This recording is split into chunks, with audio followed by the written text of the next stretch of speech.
රයිගම් මේ සම්මාන රාත්‍රියට පළමු වතාවට සහභාගී වන නැගීන නිලියක් ඔන්න අපි ගාව ඉන්නවා. අංජලි ජයසිංහ.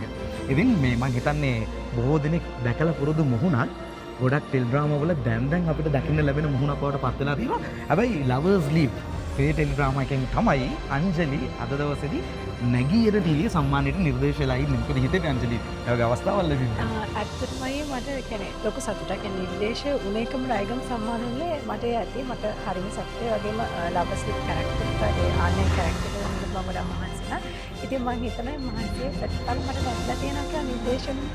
දැන් මේ ගොඩාක් දෙනෙක්ට තියෙන ලොකු උවමනාවක් උනන්දුවක් තමයි මේ ශේෂ්ත්‍රයට එන්නේ. මේ ශේෂ්ත්‍රයට එනවා විතරක් නෙමෙයි මේ ශේෂ්ත්‍රයට ඇවිල්ලා සම්මානයකට පාත්‍ර වෙනවා කියන එක ලේසි පාසු කටයුත්තක් නෙමෙයි. ඔබ ආපු ගමන් මඟ සහ මේ ලැබිලා තියෙන දේවල් ගැන මොකද හිතෙන්නේ? ඇත්තටම ගොඩක් සතුටුයි. ඒ කියන්නේ මට හිතෙන විදිහට මහන්සියට ප්‍රතිඵලයක් ලැබුණා කියලා.